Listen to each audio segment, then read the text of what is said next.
नमस्कार किसान साथियों, आज की वीडियो में अपने बात करने वाले हैं चौधरी चरण सिंह कृषि विश्वविद्यालय हिसार द्वारा 2 नई सरसों की वैरायटियां जो लॉन्च होने जा रही है, जो कि आपको अगले सीजन में बुआई के समय 20 किसान मेले के टाइम मिलना शुरू हो जाएगा। हालांकि आज भी हम इस मेले में पहुंचे हैं, यहाँ वैरायटियां भी लगी हैं जो कि आप आगे वीडियो में देखेंगे। सर, आप मेरे दर्शकों को बताएं कि कौन कौन सी वैरायटियाँ आप किसानों के लिए उपलब्ध करवा रहे हो, कौन सी वैरायटियाँ बेस्ट रहेगी किसान के लिए, क्योंकि 2 वैरायटियाँ मार्केट में आपकी पहले से भी धूम मचा रही है। जी नमस्कार किसान भाइयों, मैं डॉक्टर राजवीर सिंह चौधरी चरण सिंह हरियाणा कृषि विश्वविद्यालय में और अपना तिलहन अनुभाग में कार्यरत हूँ। ठीक है सर। हमारी जो वैरायटियाँ हैं, जो अभी जिनका सीड अभी अवेलेबल होगा, वो है RS 725, 749, RS 30, RS 1424, RS 1706।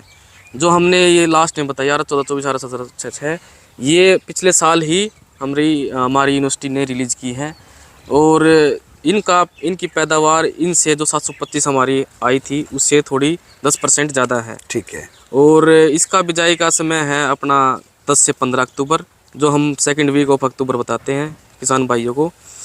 और इसकी बीज की मात्रा है जी 1.5 किलो प्रति एकड़, जो हम कम भी कर सकते हैं। अगर हम उसको स्पेसिंग बढ़ाएंगे तो 1 किलो प्रति एकड़ के हिसाब से भी हम उसको यूज कर सकते हैं।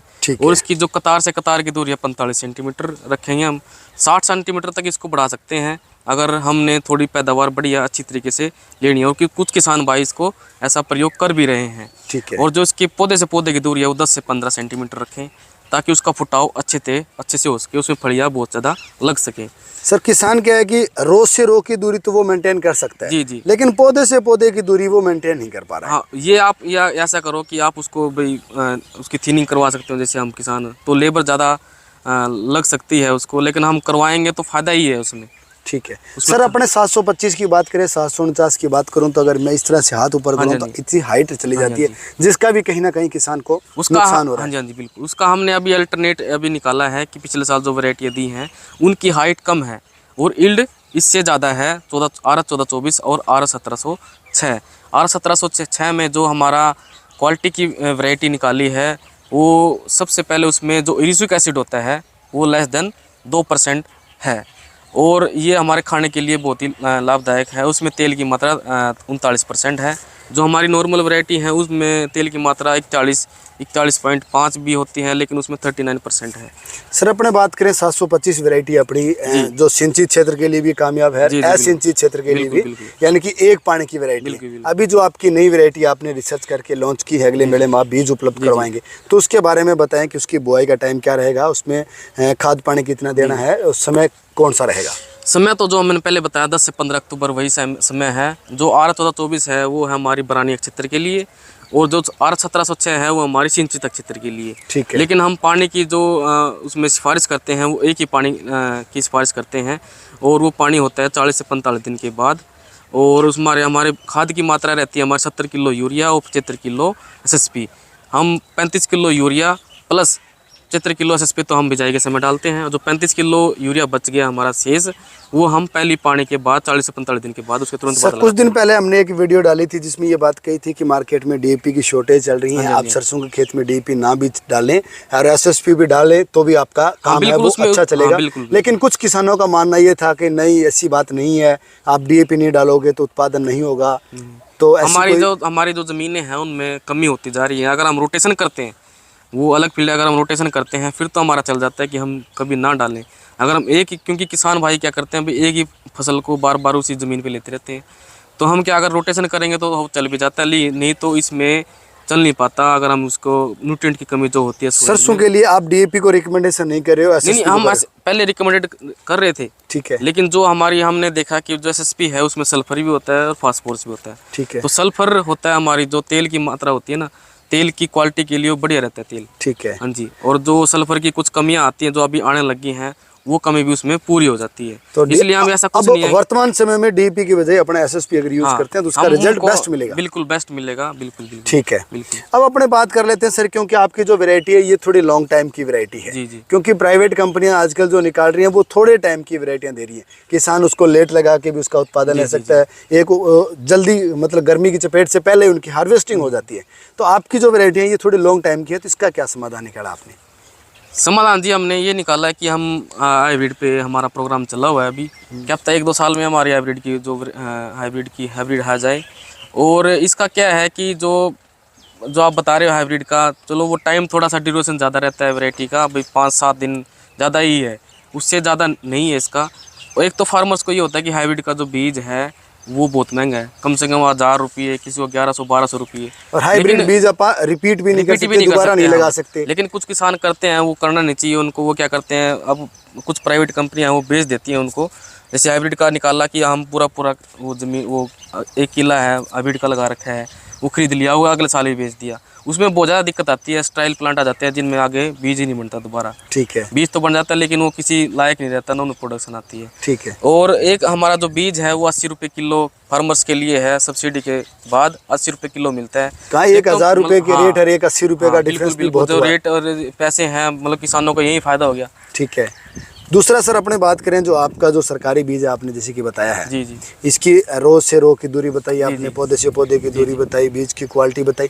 लेकिन बात ये है कि मार्केट में जब सरसों बिकने जाती है तो उसकी पहले एक लैब रिपोर्ट होती है जिसमें तेल की मात्रा ज़्यादा है, उसका रेट भी ज़्यादा मिलता है। तो आपकी जो नई वैरायटी है उसमें तेल की मात्रा कितनी है? तेल की मात्रा हमारी जो नई वैरायटी है उसमें 41.5% है। ठीक है। लेकिन जो क्वालिटी की है उसमें हमेशा यही होता है कि उसका अपोजिट कोरिलेशन होता है, कि नेगेटिव कोरिलेशन बोलते हैं जिसको। अगर यील्ड ज़्यादा है तो उसका तेल की मात्रा कम आएगी, तेल की मात्रा ज़्यादा है तो यील्ड कम आएगी।